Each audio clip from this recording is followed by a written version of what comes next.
Okay, we're here at the Teacher Educator Conference in Hyderabad. This is the second day of the conference, and I'm very pleased to say that I'm joined today by with George Pickering, with Geetha Durairajan. Not bad. Thank you. Nicky, Hockly, and Atanu, Bhattacharya. Bhattacharya.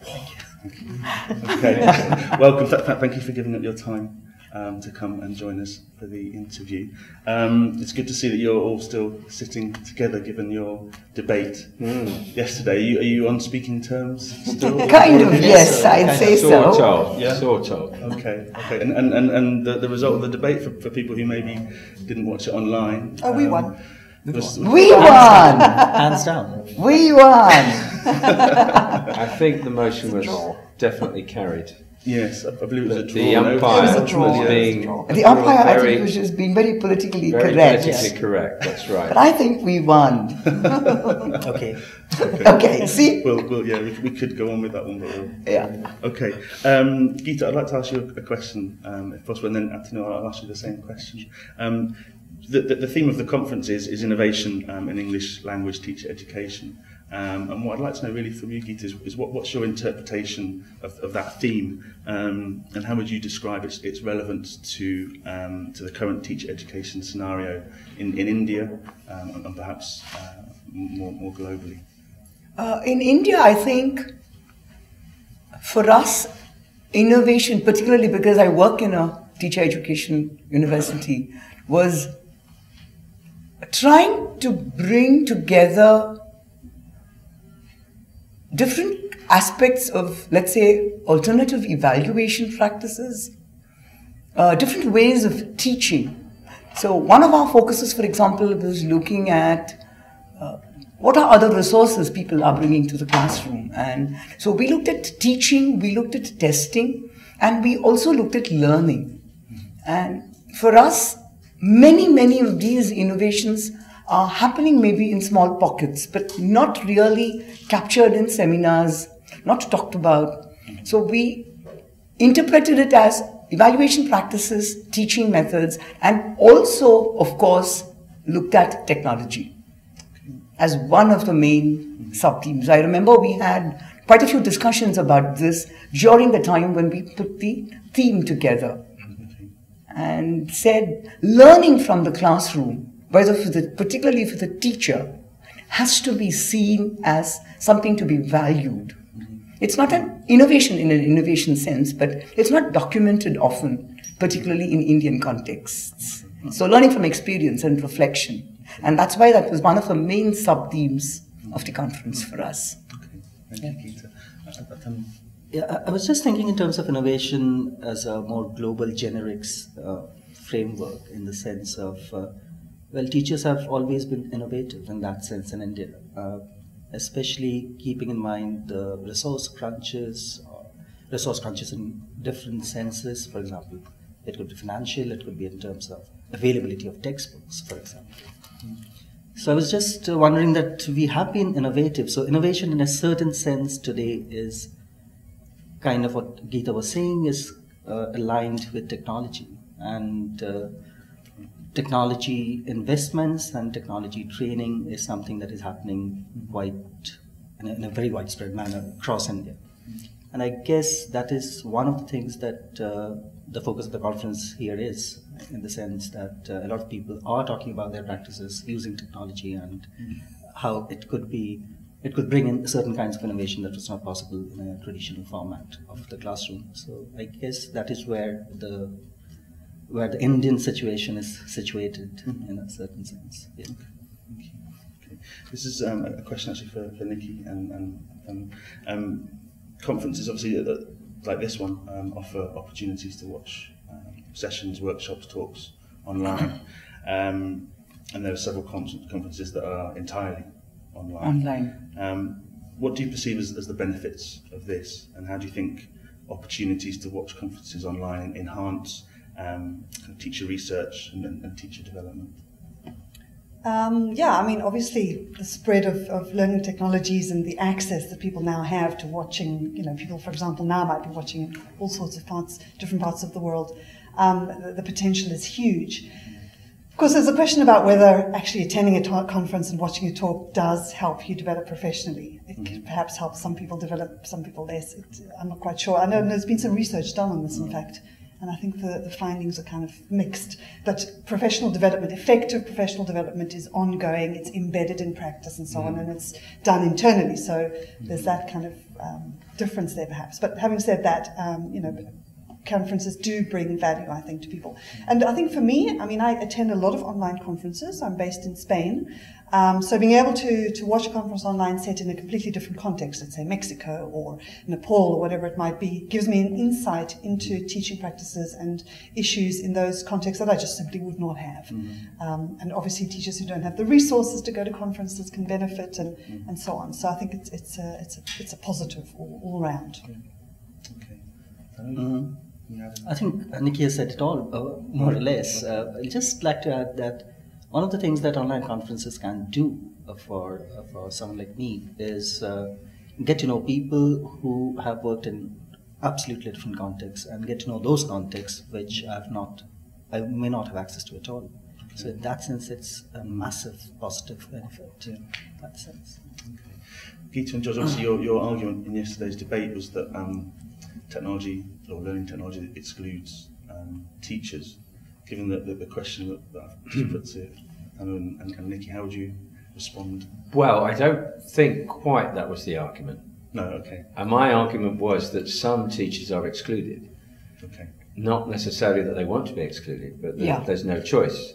Right. Because the resources are unevenly spread. And for people to be effectively included, they don't just need the connectivity, they also need the resources, and I would say they need the training and the support. And unless all, if not, most of those conditions are in place, they are effectively excluded to one extent or another.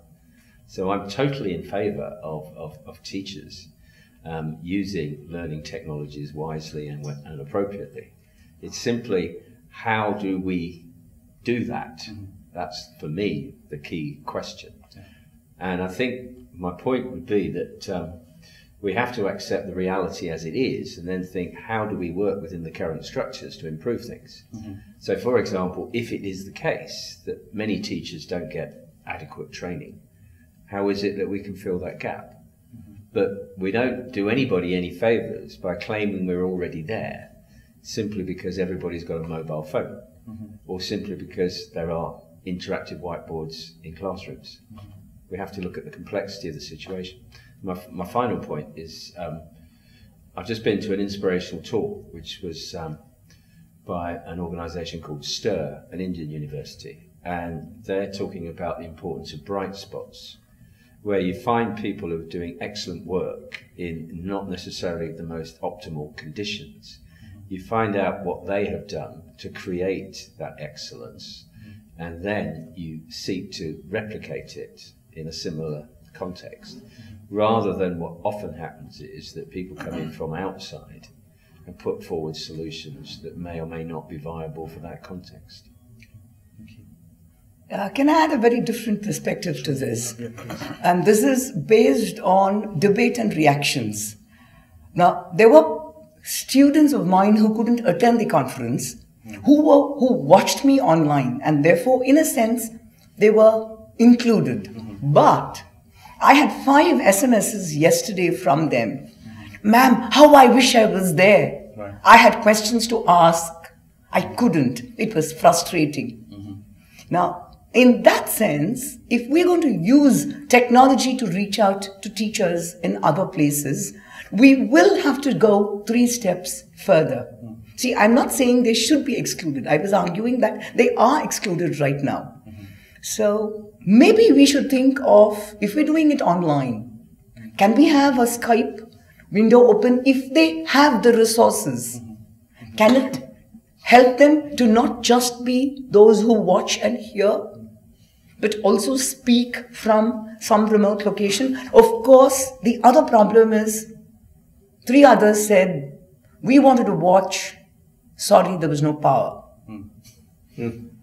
So the resources, accessibility, somebody else said, just at that point, I lost my net connection. Okay. just kind of on that point, I think one of the things that's come out of the conference, certainly for me and historically perhaps, is that learning technologies, when used properly, enhance language learning. Yeah. What are the implications of that where you have contexts like you've described where the power goes, or there is no technology, or very, very low resources? How does the I mean, to use your phrase perhaps yesterday, your learning technologies juggernaut, how does that impact on low resource areas, on areas where there is no access to technology? It's kind of a question. Well, I've got to go in a minute, I'm afraid. But yeah. one thing that was interesting was somebody was talking about the fact that some workshops were delivered without use of new learning technologies, and it wasn't clear whether they thought this was a good thing or whether this was a bad thing, and that was intriguing for me, because I could see why it would be very valid not to use high-tech resources in a context where the teachers themselves wouldn't be able to use it. But I'm not sure that's what that person was arguing. I think they might have been arguing the opposite, which was to say that I wish you'd use more technology. I think one thing that came up in the debate for me from the comments from the audience, which were fantastic, and unfortunately I didn't get a chance to address it, but somebody said, what do we do about teachers who don't use learning technology? Should we force them to use it? No. Which I thought was a very interesting point. That's right. You can't force anyone to do anything. And not just that, but the idea that learning technology somehow makes good teaching. No, not necessarily. Teachers can teach without learning technology, exactly. and the teaching is equally good and equally effective, and it can be ineffective with learning technology. So the idea that somehow technology makes teaching better, I think, is a completely false idea. That's a wrong idea. Yeah. That's a wrong idea. Yeah. I've got a bit of a managerial position here that I can see circumstances in which you'd want all teachers to use technology, and that your role would be to help those that weren't using it to start using it. It's partly to do with student customer expectations, and it might be that it's an important part of the actual program that they do use technology.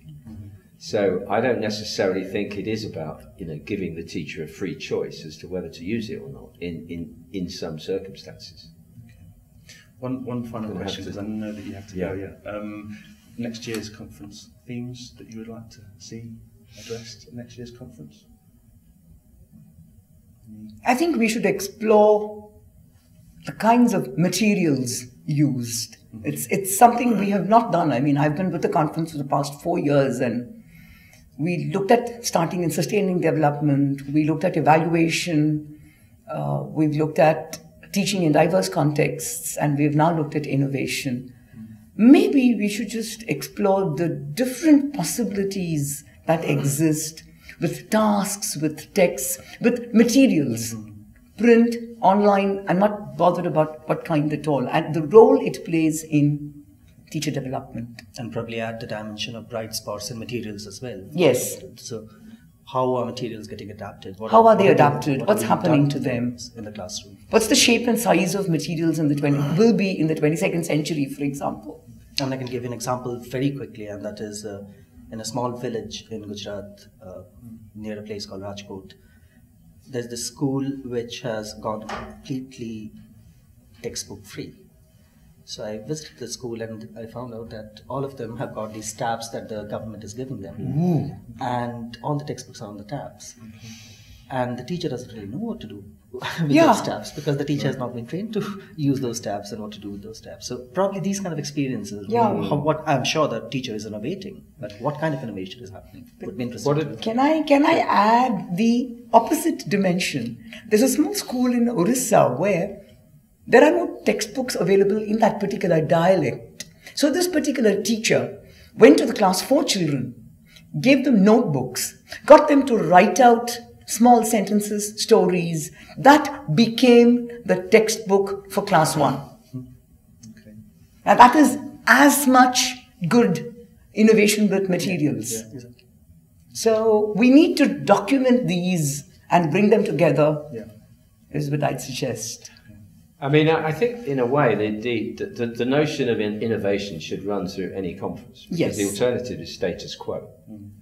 And if we're in a perfect world, then we can just replicate what we're doing. But I think we're all aware of the fact there's a lot to be done.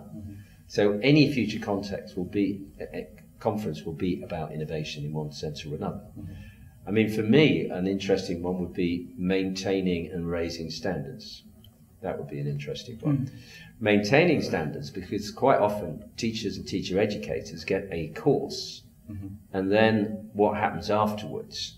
How do we sustain the development that they've created during the course? And the raising of the standards is, once we've got people at a certain level, if I can use that expression, how do we help them to continue to develop? So that for me would be an interesting topic to explore. Yeah. Okay. Okay. I have to finish, but thank you. Thank you. Thanks for time. Thanks for coming.